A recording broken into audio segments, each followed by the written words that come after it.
بسم اللہ الرحمن الرحیم 446 میں آ کر شیعوں کی حکومت کو ختم کیا طغرل بیگ سلجوکی نے۔ سلجوک مسلمان ہوئے تھے محمود غزنوی کے دور میں۔ سلجوک ان کے بڑے کا نام تھا۔ تو ایک دفعہ محمود غزنوی نے سلجوک سے پوچھا اگر مجھے تیری مدد کی ضرورت ہو تو کتنے آدمی پیش کر سکتے ہو؟ تو اس نے ایک تیر دیا، کہا یہ ایک تیر ہے میرا،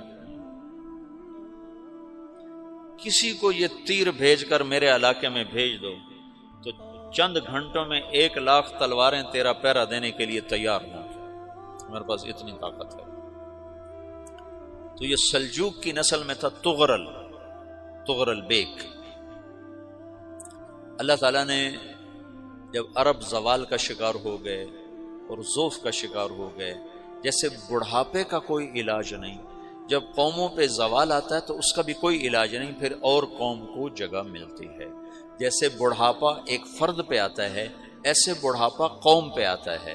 قوم کا بڑھاپا جوانی میں نہیں لوٹ سکتا، جیسے فرد کا بڑھاپا جوانی کی طرف نہیں لوٹ سکتا، قوم کا بڑھاپا جوانی کی طرف نہیں لوٹ سکتا، کوئی علاج نہیں، نئی نسل کا آنا ہی علاج ہے۔ تو عرب دھل چکے تھے، 600 سال بہت ہوتے ہیں حکومت کو، اپنی صفات گم کر چکے تھے، اب نئے خون کی ضرورت تھی۔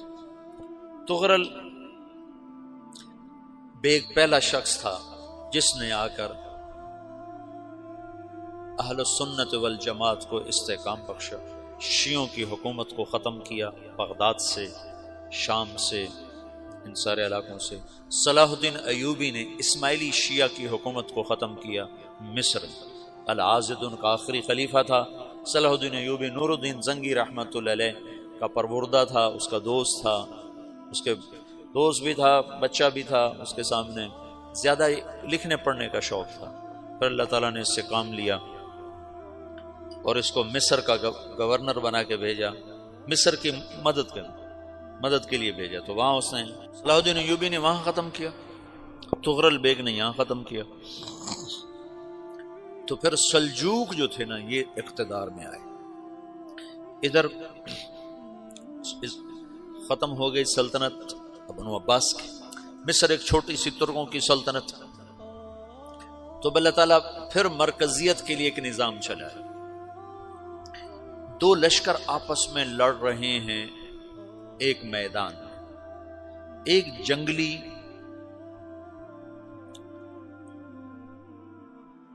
بدوؤں کا قافلہ، جنگل کے لوگ اپنے قبیلے کو لے کر، ایک جنگلی قبیلہ اپنے سردار کے ساتھ نقل مکانی کر رہا ہے ایک جگہ سے دوسری جگہ۔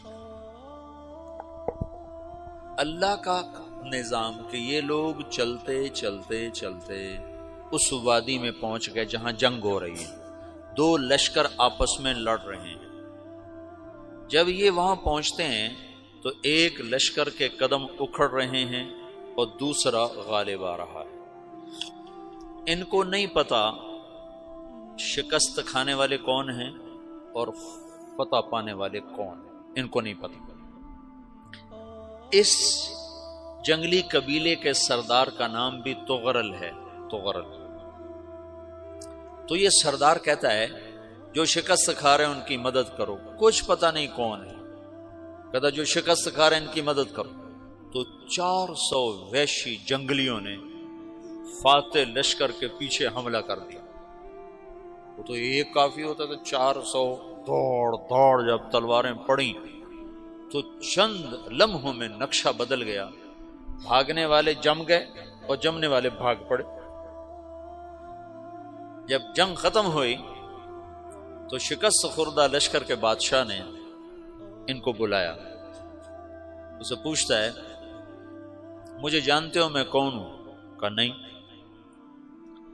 کہا تو تم نے میری مدد کیوں کی؟ کہا انسانی ہمدردی کی وجہ سے، تمہیں شکست ہو رہی تھی اس لیے تمہاری مدد کی۔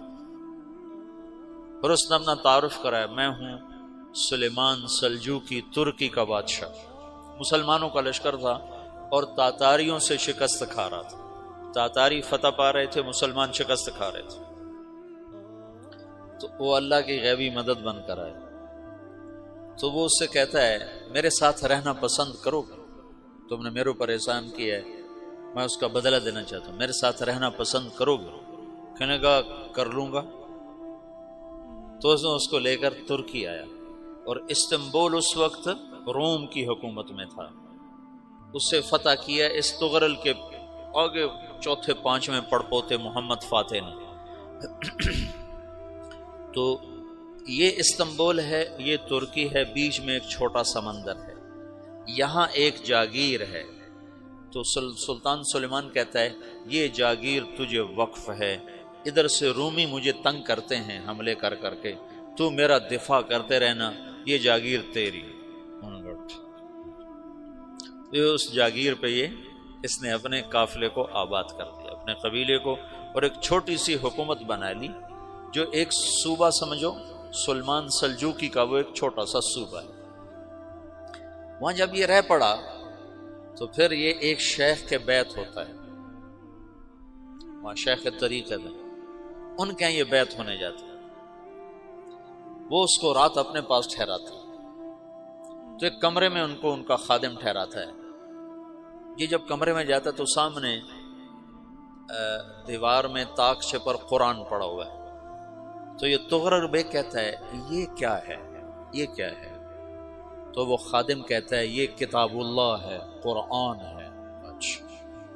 وہ اس کو وہاں چھوڑ کے باہر چلا جاتا ہے. وہ دیہاتی آدمی، جنگل کا رہنے والا، پہلی دفعہ زندگی میں قرآن دیکھا. وہ کہتا ہے یہ قرآن ہے، اللہ کی کتاب ہے، میں اللہ کی کتاب کے سامنے سو جاؤں، کتنی بے ادبی ہے.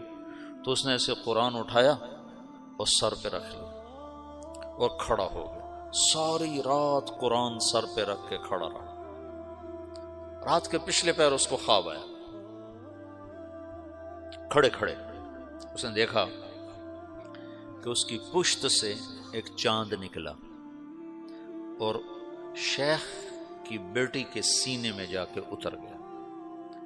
پھر اس لڑکی کے سینے سے ایک درخت نکلا جو پھیلتے پھیلتے پھیلتے 3 بر اعظم پہ چھا گیا، افریقہ پر، یورپ پر، ایشیا پر.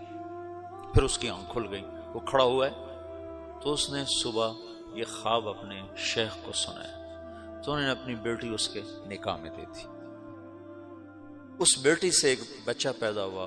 تغرل بیگ نے اس کا نام رکھا عثمان. عثمانی ترک نام سنا ہوا، جو میں نے کل بتایا تھا کہ 1924 میں وہ خلافت ختم ہوئی. تو ایک بیٹا پیدا ہوا عثمان. عثمان نے پھر ایک نئی اسلامی حکومت کی بنیاد رکھی جو 1924 تک چلتی رہی. کوئی 800 سال یہ حکومت چلی. تو حکومت کا شرازہ بکھرا لیکن پھر جڑ جاتا تھا، پر وہ قرن اول والا جوڑ کبھی نہ پیدا ہوا، ٹکڑے بن گئے. ان ٹکڑوں میں اللہ لوگ پیدا کرتا رہا جو دعوت دیتے رہے، دعوت زندہ رہی. جو تربیت کا نظام تصوف کے ساتھ تھا اب وہ تبلیغ کے ساتھ.